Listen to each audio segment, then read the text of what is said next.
my thoughts, my feelings on the Bo Burnham show called Inside that he shot, edited, and did everything on his own. And it was very, very good. It was really fucking good. I loved it. It made me feel things. I feel like art is supposed to make you feel things, like good art makes you feel shit, right? I'll just say it like this. A lot of you guys are on Twitch. You're Twitch watchers. So you fit the profile of someone who Bo Burnham is making his special for, basically, and myself as well. His content is very much for upper middle class people who weren't literally working nonstop out and about in the service industry, or like, you know, as a first responder, or a person who was working at the cash register every day during the fucking pandemic. Content is not going to always appeal to every single person or written for every single person. He's an incredibly self-aware person. I see a lot of myself when I watch Inside. Like,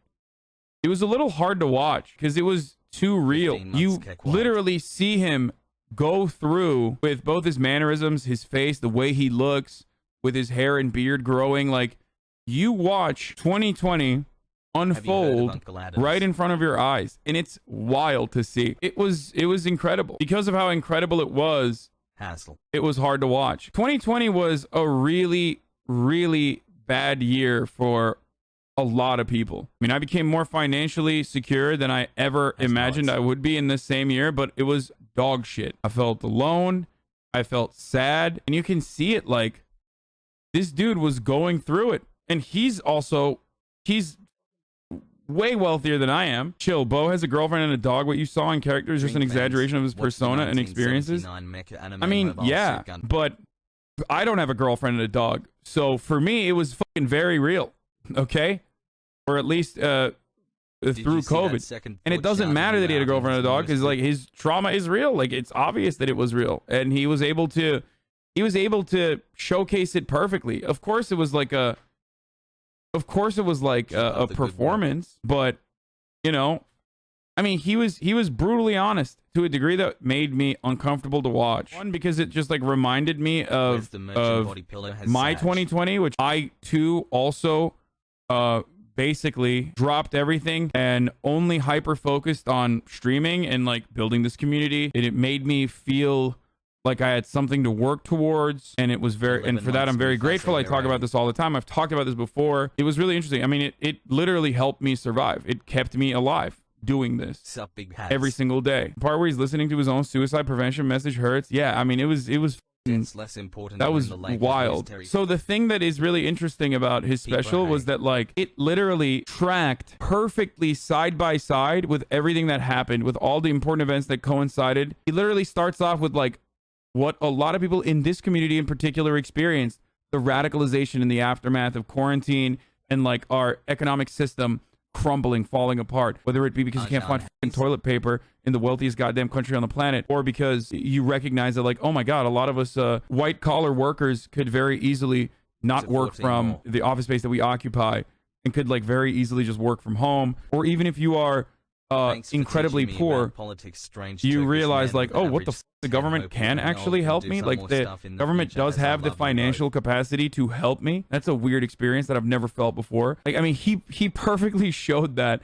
And then he showed how brands decided to capitalize on it. He talked about it from the framework of like being a white guy who wants to do well while still engaging in like performative activism that centers him and his white and relatively wealthy experience. I feel like if you were a part of this community during the George Floyd protest, during the entire like COVID stuff, and you've been around for that long, like, it feels very familiar. And I've said this as a joke to my friends before, but I feel like after COVID, people either became like weirdo, like QAnon Andes, or they became like kind of anti-capitalist and nothing in between. And I think Bo Burnham described the second thing, members of this community and their experiences, very well. Isn't kind of literally in between? No, I mean kind of, because not everyone became like avowed Marxist Leninist. Like when he said like doing this special is what's keeping me preoccupied and alive during 2020, like that was good shit. That was incredibly powerful for me. I feel whack saying it. I don't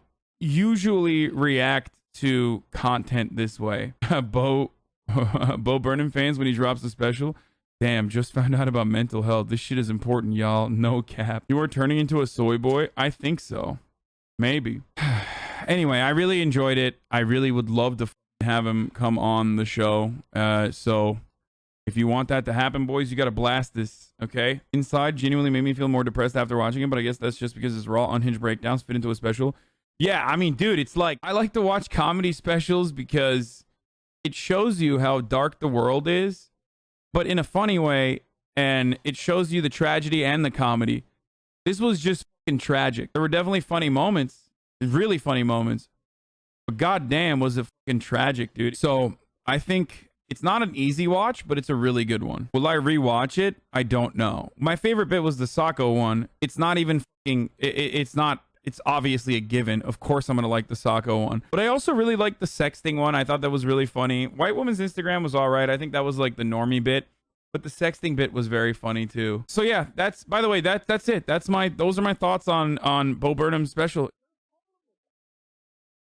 Okay, I hate to interrupt this broadcast, but Bo Burnham DM'd me on Instagram. I said, incredible special, man. Would love to have you on my Twitch stream sometime. We met a long time ago when you came to the Young Turk studio, but I was behind the camera at the time, so it likely wasn't a memorable experience for you as it was for me. That's what I told him.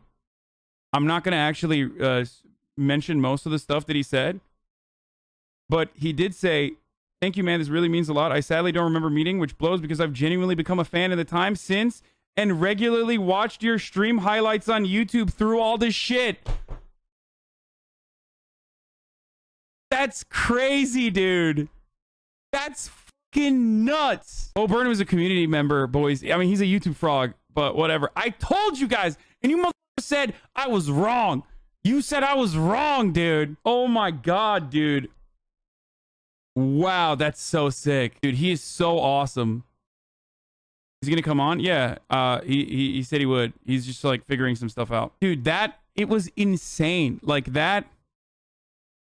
Because his special was like, I said this already, like if you were like a part of this community for I just talked about this earlier. Oh my God. If you were a part of this community for this entire process throughout like, you know, the BLM protests and throughout COVID, like the way he like his special just like reflects so much of the experience that, I mean, I'm not going to get out of hand here and be like, oh my God, he like watched a lot of, you know, my YouTube or anything like that. But it felt so fucking personal and so closely resembled like my personal experience. His special perfectly described my journey, leftist radicalization, depression, etc. Yeah, that's wild, dude.